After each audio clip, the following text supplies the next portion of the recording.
Hello everyone, আসসালামু আলাইকুম। সবাই কেমন আছেন? আরেকটি হ্যান্ড পেইন্টের কাজ করছি, এটা ভয়েল কাপড়ের উপর। একটা আপু আমাকে আসলে 4টা ভয়েল কাপড়ের উপরে ওয়ান পিস জামা অর্ডার করেছিল, তারই কাজগুলো করছিলাম আর শেয়ার করছিলাম।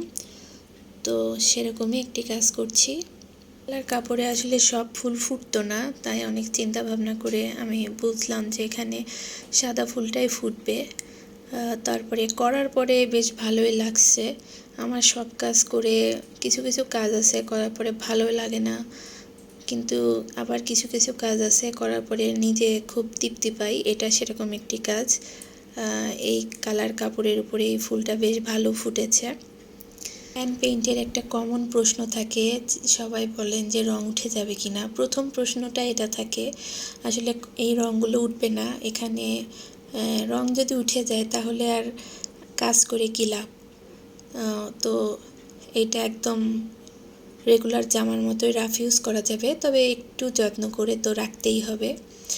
আর এই কালারগুলোর মধ্যে অনেক কেমিক্যাল মেশানো থাকে, আঠা টাইপ, যেন রঙগুলো না ওঠে। তো রং ওঠার কোনো সম্ভাবনাই নেই। আর হ্যান্ড পেইন্ট কাপড়গুলো বরাবরই একটু যত্নে রাখতে হয়, যেমন জামার উল্টা পাশ দিকে আয়রন করতে হয়। অবশ্যই রঙের পাশে আয়রন করা যাবে না। শাড়ি, জামা বা যে যেটাই, পাঞ্জাবি যে যেটা ইউজ করেন সবসময় উল্টো পাশে আয়রন করবেন। আর খুব বেশি ঘষাঘষি না করে ডিটারজেন্ট দিয়ে না ধুয়ে আলতোভাবে ধুয়ে নিলেই হয়ে যাবে।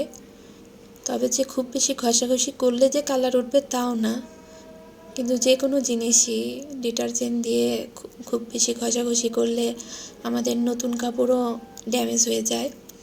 আর সেক্ষেত্রে এটা তো হাতের তৈরি, হাতের কাজ। তো ওই হাতের কাজের সুতোর জামা আমরা যেরকম যত্ন করি, এটারও যত্নটা ঠিক সেরকমই হয়। আমি বলবো, আপনি যখন এই হাতের কাজের হ্যান্ড পেইন্ট এক জামা, শাড়ি বা পাঞ্জাবি যে কোনো ড্রেস যখন আপনি পরবেন, অবশ্যই যে কোনো জায়গায় আপনাকে অন্য থেকে আলাদা লাগবে। কারণ এটা তারাই পরবে বা তারাই পছন্দ করবে যাদের মন আর শিল্পসত্তা আছে।